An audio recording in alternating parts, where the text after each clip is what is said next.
우리는 지금 절박하지만 흥미로운 세상에서 살고 있다. 지난 2006년에 구글이 유튜브를 인수했다는 기사를 처음 보았을 때 남의 일이라고만 생각했다. 그로부터 13년 후에 유튜브 크리에이터가 내 직업이 되리라고는 상상도 하지 못했다. 사실 내가 유튜버로 산 시간은 길지 않다. 하지만 나는 시작하자마자 매우 열정적이었다. 하고 싶은 일을 만났기에 나 자신도 놀랄 만큼 몰입하게 되었다. 나는 연극 활동을 하면서 무대를 많이 경험해 본 사람이다. 그만큼 할 이야기도 많고 크던 작던 내 세상을 만들어 보고 싶은 욕구가 있었다. 나는 거대한 남의 채널을 빌리지 않고도 내가 하고 싶은 이야기를 담을 수 있는 매체가 있다는 게 감격스러웠다.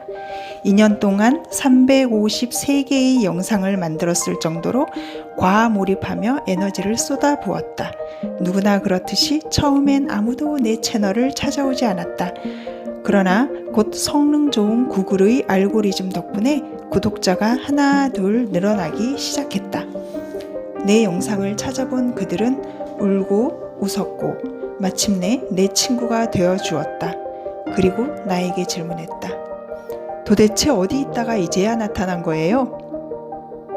사람들은 내가 어떤 인생을 살아왔는지 궁금증을 풀기 위해 구글과 네이버에 내 이름을 검색했다. 거기에는 공연 연출가로서 내가 했던 일에 대한 기록이 다소 남아있었다. 하지만 내가 살아온 인생에 대한 기록이 거기 다 남아있는 것은 아니었다. 나는 멀리 있지 않았다. 늘 여기에 있었다. 그렇지만 늘 여기에만 있지도 않았다. 그게 내 인생이었다. 어느 날 한 여성 구독자가 말했다. 퇴근 후에 영상을 틀어놓고 밥상을 차리다가 엉엉 울어버렸어요. 늘 답답했던 가슴이 뻥 하고 뚫리는 기분이었어요. 그날 나는 영상에서 이런 말을 했었다. 우리는 절대 잘못될 일 없다. 이러한 나의 발언에 대해 누군가는 비웃는 표정을 지으며 따져 물을 수도 있다. 당신이 그걸 어떻게 아느냐고. 비난하기 좋아하는 사람이라면 그보다 한 급수 높여 저 사람 허언증 환자 아니야? 라고 생각할 수도 있다. 하지만 그러한 염려에도 불구하고 나는 화가 난다. 당신도 나도 절대 잘못될 일 없어요. 도대체 저 인간이 왜 저러는지 먼저 이해할 필요가 있으니 내가 지나온 삶의 궤적을 시간순으로 공개하기로 한다. 사건 1번. 1988년에 일어난 일이니 꽤 오래되었다. 젊은 시절 나는 극단을 이끌며 연극 연출을 했다. 하지만 연극으로 버는 수입만으로는 극단을 이끌어갈 수 없어서 사업을 병행했다. 우리는 젊었고 같은 꿈을 꾸고 있었기에 성공에 대한 희망이 있었다. 그 무렵 우리가 사무실 겸 숙소로 사용하는 곳에서 내부 과실로 인한 화재 사고가 났다. 입고 있던 옷을 빼고는 몽땅 타버려 모두 잿더미가 되었다. 그때 나는 실수로 불을 낸 단원을 탓하지 않았다.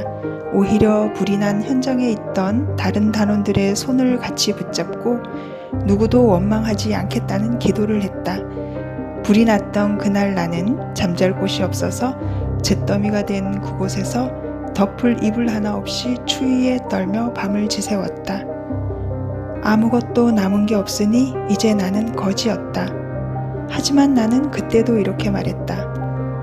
나는 절대 잘못될 일 없다. 리얼과 팩트를 좋아하는 누군가가 내 옆에 있었다면 아마 대놓고 이렇게 말했을 것이다. 웃기고 있네. 지금 내 상황이 이미 잘못된 거야. 하지만 나는 흔들리지 않는다. 여전히 나는 잘못될 일 없다. 그때 거지가 되었던 나는 이후 새로 시작한 사업이 말 그대로 대박이 나면서 많은 돈을 벌게 되었다. 사건 2번. 1995년의 일이다. 극단과 병행하던 사업이 한창 상승세를 타던 중이었다.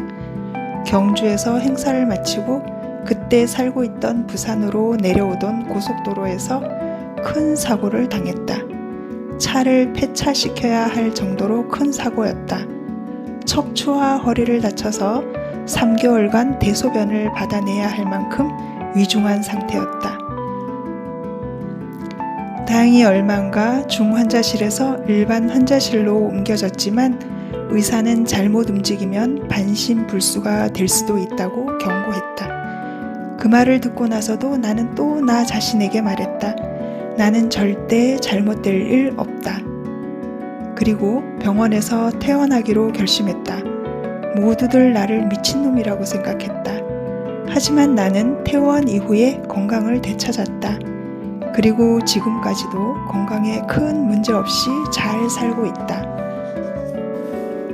사건 3.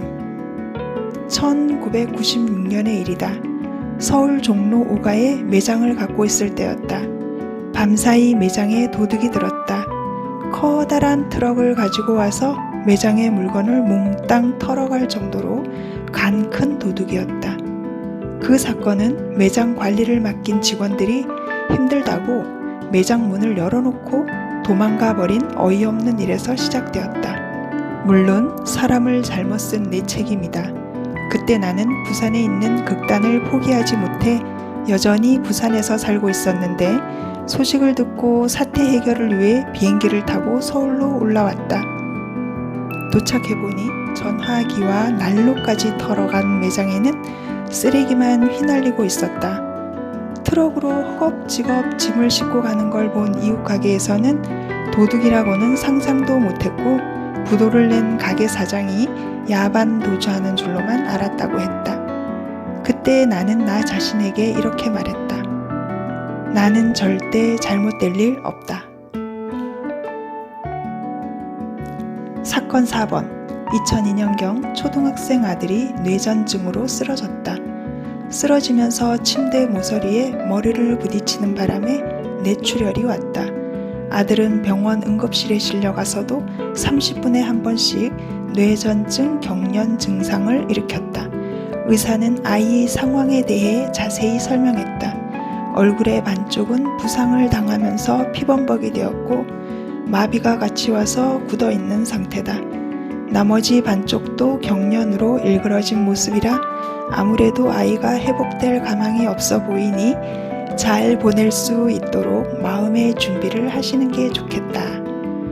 아들은 물만 먹어도 구토가 날 정도로 상태가 좋지 않아서 그 이후로 6개월 동안 병원에 입원해 치료를 받았다. 그때도 나는 24시간 아이 곁을 지키며 나 자신과 아이에게 화건했다. 우리는 절대 잘못될 일 없다. 그런 의지와 노력 덕분인지 다행히 아들은 6개월 만에 퇴원할 수 있었다. 담당 의사는 아이의 병세가 어떻게 호전되었는지 설명할 수 없다면서 기적이 일어났다는 말 이외에는 할 수 있는 말이 없다고 했다. 앞서 열거한 이 4번의 사건 모두 한 사람이 겪을 수 있는 일이라고 보기에는 어려운 정말 큰 일들이다. 나는 이 외에도 다른 많은 사건을 겪었다. 이 사람 인생은 왜 이래? 다큐야 소설이야? 라고 묻고 싶을 것이다. 하지만 다큐도 소설도 아니다. 모두 내가 지나온 삶이다. 나는 그렇게 살았다.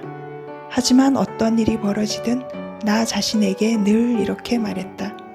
나는 잘못될 일 없다. 오랫동안 부산에서 살았기 때문에 마음이 복잡할 때면 무조건 바닷가에 갔다. 그 중에서도 내가 특별히 더 좋아하는 장소가 있다. 해운대를 넘어 울산으로 가는 길에 있는 바위가 많은 해변이다. 가끔 그곳에 가서 차를 세우고 부딪히는 파도를 바라보곤 했다. 파도가 밀려와 바위에 부딪혀 포말이 되어 사라지는 모습을 보던 어느 순간 나는 그 파도에 완전하게 감정이입이 됐다. 큰일 났다. 저 바위에 부딪히면 죽는구나. 이제 어떻게 해야 하지? 하며 파도는 두려워했다. 그런데 그때 불안과 두려움에 떨고 있는 파도에게 바다가 따뜻하게 말하는 소리가 들렸다. 무슨 걱정이야? 내가 바다인데. 나는 그 순간 오랫동안 알고 싶었지만 알 수 없었던 인생의 비밀 하나를 비로소 깨닫게 되었다. 내가 단지 바위에 부딪혀 부서지는 파도가 아니라 원래부터 바다였다는 것을 알게 된 것이다. 어쩌면 매우 단순한 깨달음이었지만 인생의 근원에 대해 이해할 수 있었던 깊고도 강렬한 체험이었다. 나는 오랜 시간 인생의 비밀을 찾아 헤맸다. 성경을 소리내어 100번 읽는 미친 짓을 했을 때 그 전과는 다른 특별한 눈이 열리는 것을 경험했다. 그리고 도덕경과 금강경과 천부경의 세계로 넘어갔다. 다시 양자물리학의 세계로 들어섰다. 놀랍게도 그들 사이에는 모두 연결고리가 있었다. 그때 나는 비로소 지금 내 눈앞에 펼쳐진 세계가 의미하는 바를 매우 구체적으로 알게 되었다. 나는 당신을 내 세계에 초대하려고 한다. 마음을 짓누르는 무거운 것들을 내려놓고 함께 떠나는 이 여정에 젊은 당신들을 초대하고 싶다. 나눠줄 에너지를 가득 담고 떠나는 이 여정에 삶에 대한 질문이 필요한 사람이라면 누구나 합류할 수 있다. 같이 가는 이들 모두에게 크고 작은 행복의 여정이 될 것임을 나는 믿는다. 너는 절대 잘못될 일 없어의 저자 하봉길.